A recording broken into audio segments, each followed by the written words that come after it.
ममता बनर्जी जिंदाबाद जिंदाबाद जिंदाबाद जिंदाबाद कुल्टी ब्लॉक तृणमूल युवा कांग्रेस जिंदाबाद। कुल्टी ब्लॉक तृणमूल युवा कांग्रेस के नेतृत्व में दामागुड़िया कोलियरी के प्रोजेक्ट अफसर के कार्यालय के समक्ष विरोध प्रदर्शन।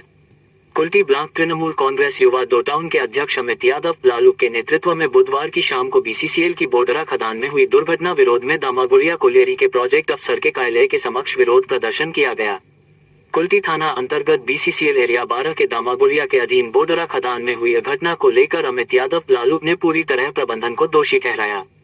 उन्होंने कहा कि दामागुड़िया प्रबंधन गैर जिम्मेदाराना ढंग से खदान चला रहा है, सुरक्षा के कोई उपाय नहीं है।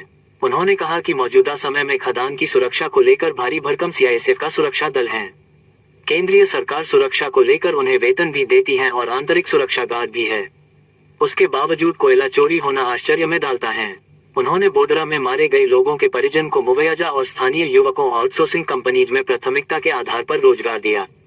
बोडरा खदान के ऊपरी हिस्सा पर तार के बाड़ या घेराबंदी जैसे कोई उपाय नहीं किया गया है। बोडरा से सटकर अधिकतर घरों में शौचालय नहीं है। कोई सोच को जाता है खदान के पास मारी ओस के कारण लोग गिर जाते हैं, जबकि खदान में कई बार जानवर भी गिर जाते हैं, जिससे उनकी मौत हो जाती है और ग्रामीण को आर्थिक नुकसान होता है। सुरक्षा की पूरी जिम्मेदारी बीसीसीएल प्रबंधन की है। इस दौरान अमित यादव INTTUC के 2 के अध्यक्ष बाबू दत्ता के नेतृत्व में दामागुड़िया कोलियरी के प्रोजेक्ट अफसर धर्मेंद्र तिवारी को 3 सूत्रीय मांग को लेकर ज्ञापन सौंपा गया। इस दौरान भोलू खान, अरमान खान, संतोष चौधरी, विपिन चटोराज, टीटू समेत बड़ी संख्या में लोग उपस्थित थे। कल के एक घटना হয়েছিল আপনারা নিশ্চয়ই জানেন। ঘটনাটা খুব দুঃখিত ঘটনা, যে মারা গেছে ওনার পরিবার প্রতি আমরা খুব দুঃখিত, মানে খারাপ জিনিস, এটা মারা গেছে, কারো ছেলে মারা গেছে। আমরা ম্যানেজমেন্টকে আজকে বলতে আসলাম কি কালকে ওনারা বলেছিলেন কি যেখানে ঘটনাটা হয়েছে ওখানে কাটা তার দিয়ে ঘেরা করা আছে, কিন্তু আমরা দেখতে পারলাম আজকে কোনো ঘেরা ওখানে করা যায় না। আমরা ম্যানেজমেন্টকে জানালাম কি আপনারা ইমিডিয়েট ওখানে ঘেরা দেন আর দিন মানে সকাল থেকে রাত অবধি আপনি 2 বার সিআইএসএফকে দিয়ে ওখানে পেট্রোলিং করান।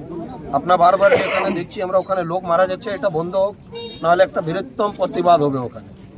তারপরে ম্যানেজমেন্টকে আমরা জানালাম কি CSR ফান্ড নিয়ে যেটা এলাকায় ডেভেলপমেন্ট কী করে ভালো করে করা যায় ওইটাও আমরা দাবি করলাম। যে লোকটা মারা গেছে আমরা ওনাদের ক্ষতিপূরণের মানে কথা বললাম, আজকে BCCL এরিয়া 12-এর এজেন্ট সাহেবকে জানালাম।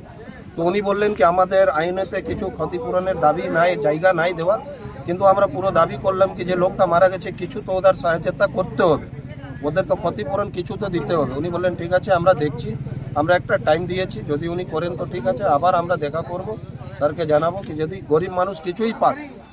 তারপরে আমরা ওনাকে জানালাম কেন এখানে যে টেন্ডারগুলো কাজ করে যাচ্ছে, বাইরে লোক এসে এখানে কাজ করে যাচ্ছে, লোকাল ছেলেগুলো কাজ পাচ্ছে না।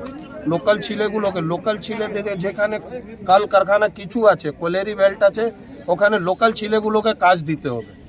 সব থেকে প্রথম কাজ হচ্ছে লোকাল ছেলেগুলোকে কাজ দেওয়া। আমরা দাবি করেছি ওনার কাছে, ওনাকে বলেছি কি যেখানে যে ফান্ডে হোক আপনি ব্যবস্থা করুন যেখানে লোকাল ছেলেগুলো কাজ করে। যদি এনারা লোকাল ছেলেগুলোকে কাজ না দেন আমরা পুরো যুব কুল্টি ব্লক টাউন টু ইউথ তরফ থেকে একটা বৃহত্তম আন্দোলন করব, যে হিসাবে যুবর কাজ পাক। যুব ছেলের জন্য যা করতে হবে আমি অ্যাজ আ ইউথ প্রেসিডেন্ট করে যাব।